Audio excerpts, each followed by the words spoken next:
Well, just when people are talking about puppets and all the rest of it in the Labor Party without much validity, the focus does continue also on the Liberal Party. The correspondence I receive about this fellow Alex Hawke, the federal member for Mitchell, is endless. You can't jump over it. And this must be, surely, the most despised person in the Liberal Party. One letter yesterday, or this morning, no matter how much you say about Alex Hawke, unless you expose Nick Campbell, the president of the Liberal Party, who provides Alex Hawke with cover, Alex Hawke will have protection. The letter goes on, not much is known about this Nick Campbell because he makes it a point to stay in the shadows. But he's a backroom operator known as the silent assassin because he knifes people who don't agree with him behind the scenes. For the Liberal Party of New South Wales, they're aiming to form a government. It says in 2007, this Nick Campbell, and this is common knowledge, everyone knows this, it's a matter of fact, he lodged his nomination form for pre-selection to the seat of Mitchell as a smokescreen for Alex Hawke. And when Alan Cadman, the man who'd been there for years, was knifed, the letter says Campbell withdrew his nomination so Hawke could win. And it says this wet behind-the-ears marshmallow Alex Hawke couldn't win, or do anything for that matter, without Nick Campbell. And that's one reason they call Alex Hawke Bib and Nick Campbell Bub. It says in the Bradfield pre-selection, Nick Campbell did a deal to make sure Tom Switzer wouldn't get the seat. In fact, Nick has apparently boasted no one has screwed over more Conservatives than me.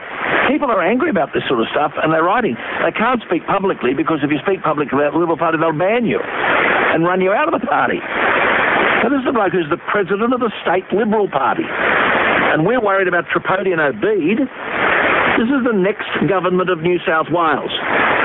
And in the light of everything that's written and said about Alex Hawke, how is this bloke still on the loose? Did Campbell help Hawke with the redistribution in Mitchell? Is it true that because of the redistribution, Hawke won pre-selection? Has Campbell shown, as is being said, the President, a willingness to change the rules to ensure he gets the outcome he wants? Did he change the rules about who was entitled to participate in pre-selections? All these things are being said to me. This bloke is fully employed by Johnson & Johnson Australia, Campbell, and he's president of the Liberal Party in New South Wales. How much is he paid by Johnson & Johnson? How much work does he do for Johnson & Johnson? And how much work does he do for the Liberal Party? Did he employ people at Johnson & Johnson to work for him? And are they former Liberal Party staffers?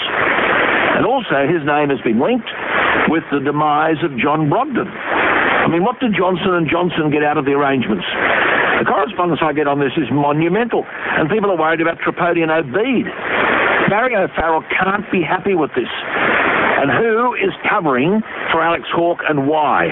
The party was promised decisive disciplinary action against those responsible for a video which exposes the bikie gang tactics of Alex Hawke. But no action's been taken against Alex Hawke or his staffers for their appalling behaviour when a meeting was called of the Federal Electoral Conference some weeks ago. But when a video comes out damaging to Hawke, it seems as though everything is put aside and the perpetrators are hunted down. Well, who is hunting down Hawke and his staffers for their behaviour? It seems to me that Campbell should step down either from Johnson & Johnson or from the Liberal Party.